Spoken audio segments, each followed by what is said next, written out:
Olá, eu feliz de que os temas que eu tenho trazido têm tido uma boa receptividade.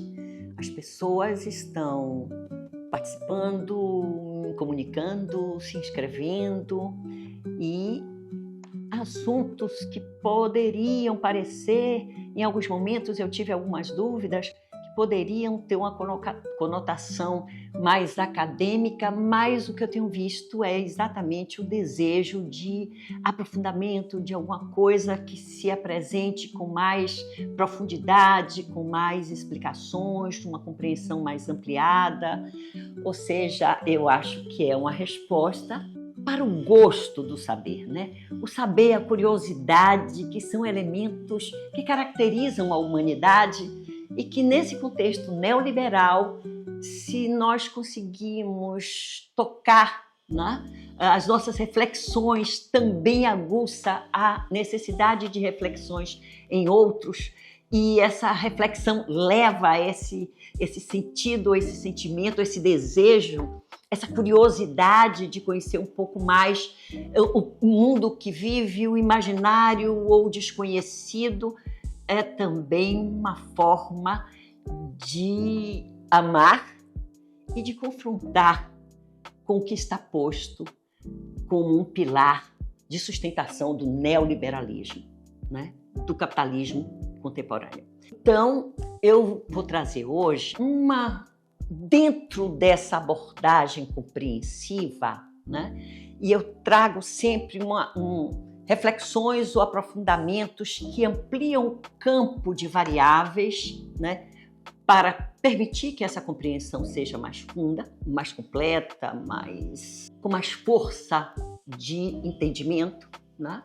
Do que ficarmos na aparência das informações ou do descrito ou de características, mas muito mais das relações, até mesmo do que não se diz ou da invisibilidade do campo da subjetividade. Então, eu vou trazer aqui um artigo que, acima de tudo, se coloca oportuno e essencial nesse combate, né? E combate esse que traz o desejo da pulsão de vida, né? Da pulsão de vida. Atrelado a isso, essa oportunidade, eu também quero chamar a atenção e me solidarizar com o que está acontecendo no genocídio, no massacre da população palestina em Gaza, né?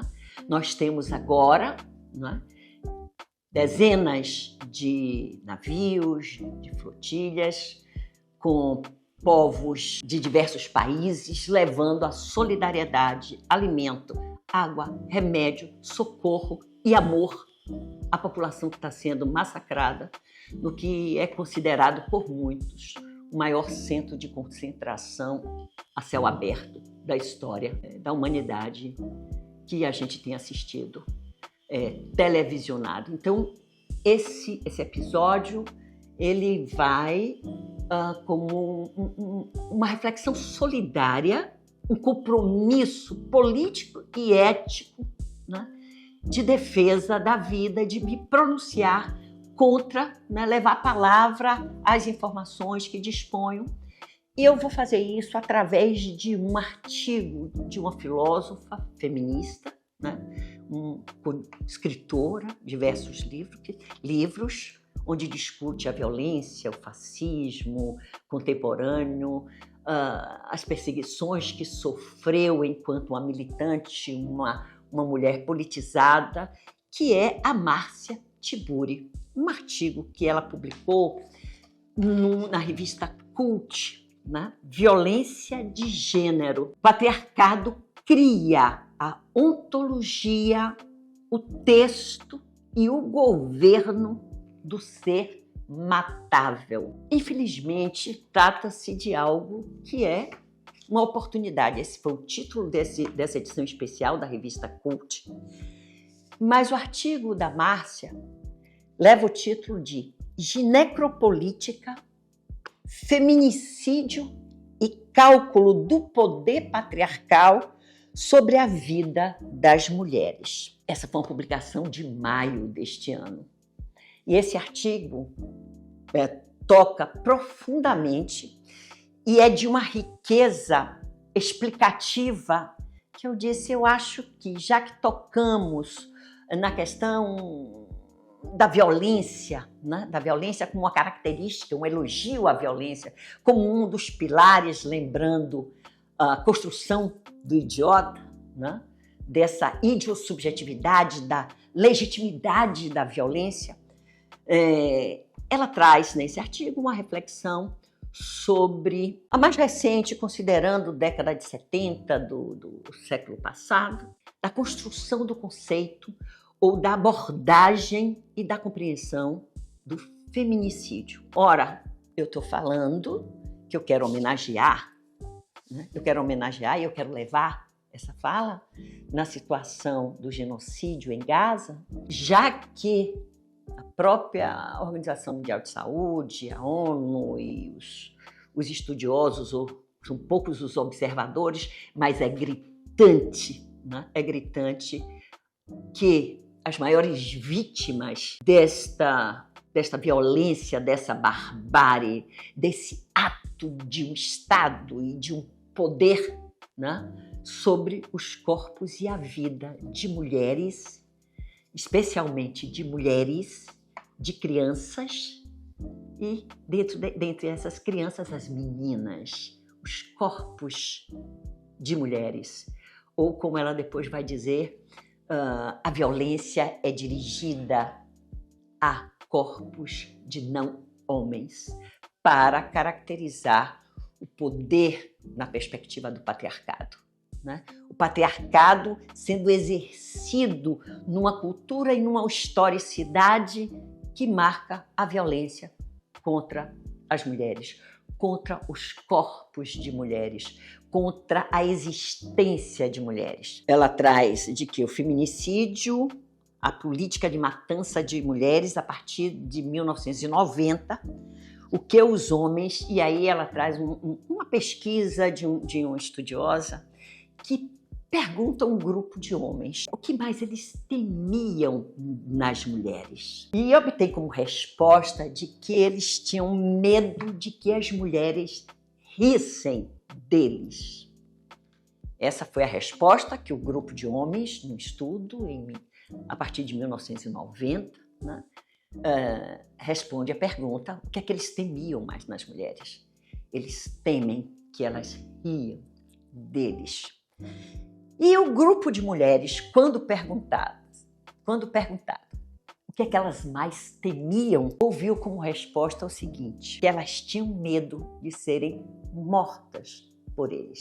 E ela lembra, né, que quem ajudou a cunhar o conceito de feminicídio foi uma ativista feminista em 1970, como eu me referi anteriormente, uma sul-africana, Diana Russell, que insistia na ideia de que assassinato de mulheres pelo fato de serem mulheres fosse tratado como feminicídio.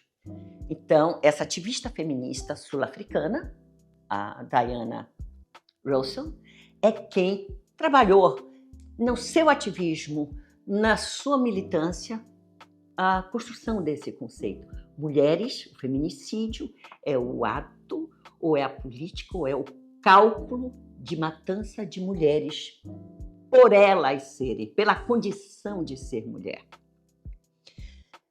E ela lembra, a Márcia lembra no seu artigo, de que pode dizer assim, mas também tem a morte dos homens, a violência, ela é extensiva também aos homens, mas ela lembra o seguinte: a profusão no mundo e a desproporção entre matança de homens e mulheres. Mas essa mulher, ela é morta por ser mulher. É disso que se trata, é disso que se quer discutir. E ela lembra o seguinte: a mulher que ri significa uma ameaça ao narcisismo masculino, receoso de ser ridicularizado. Enquanto o homem representa uma ameaça à própria vida de mulheres. Duas categorias importantes despontam na cena nesse mundo da relação de gênero. A ameaçabilidade das mulheres ao narcisismo masculino e a amatabilidade de corpos e de mulheres por serem mulheres. Então, como duas categorias importantes, analíticas, dessa desproporção, né, da violência sobre os corpos femininos ou de não homens. Bem, um outro elemento que ela traz na reflexão sobre o crescimento do feminicídio é a naturalização de matança de mulheres, que segue para e passo a culpabilidade das vítimas também. Olha o horror, né? O horror. Mesmo em experiências de conversas, quando a gente assiste noticiário diário, trazendo os números de mortes de mulheres por seus parentes, companheiros, ex-companheiros ou mesmo familiares, pela condição de ser mulher, né? Os dados, os números alarmantes, né? Mesmo com regulações que já punem pesadamente, não, aumentando inclusive penas desse tipo de assassinato e de crime e de violência, né? A gente não raro, quando ouve notícia ou que está num grupo e comenta, não deixa de levar assim, mas o que foi que ela fez para ele fazer isso? Mas também ela não se preserva, estava andando com uma roupa curta, um decote chamativo, ou seja, se naturaliza e para e passo se responsabilizam as vítimas. Então, esse é um elemento agregado ou explicativo ou complementar, né? É uma opinião que traduz uma cultura e um pensamento que, se ouve isso, é porque a mulher facilitou, é porque ela teve alguma culpa nesse ato, né? Então, essa é uma reflexão importante. É absurda, mas ela está posta. Ela está posta. Então, ela diz o seguinte: com isso, mantém-se latente o valor genérico do homem como um ser vivo, né? Então, a vida do homem é um valor, está posto. A civilização construída em nome do pai, né? Esse poder patriarcal, ele naturalizado, sempre foi assim, assim sempre será. É algo que é tratado como genérico, culturalmente transcendental diante o valor da vida da mulher numa situação que sustenta as bases do sistema. Então, comparativamente, esse ser genérico de vida dá sustentação a uma lógica do poder patriarcal. Ampliando a compreensão, ela afirma: o patriarcado é patriarcal capitalista. Nele, a opressão funciona de forma geometricamente variável aplicação à violência a todos os corpos de não homens. E o que ela diz com esse argumento, né? Com essa sustentação? A gente tem condições de entender, não é justificar, mas refletir os assassinatos, os homicídios, a violência contra outros corpos de não homens, travestis, homossexuais, gays. Então, é importante observar a expansão dessa violência que o poder e, historicamente, o patriarcado, né, ao longo de culturas, né, se fazem presentes. E é bom lembrar que isso acontece sustentado por religiões, por estados, né, por civilizações, por valores. Foi assim com a fogueira da Santa Inquisição para as mulheres, as chamadas bruxas, por deter saber, por serem autônomas nas suas existências e nas suas vidas, na sua sexualidade, né? Conhecedoras de recursos médicos, a construção, né, e a consolidação do poder da Igreja, né, desse poder, desse pátrio poder, sacrifica privilegiadamente, especialmente as mulheres. Tem o conceito, o conceito de feminicídio é um ganho epistemológico, é um ganho jurídico, é um ganho político e é um ganho ético. Ou seja, diz respeito igualmente à forma de relações de sexos e gêneros diferentes e seus jogos na intersubjetividade. Então, essa intervenção ou esse ganho epistêmico de um conceito que traduz, que clarifica, que decodifica, é incorporado na política, no direito, na ética e no jurídico.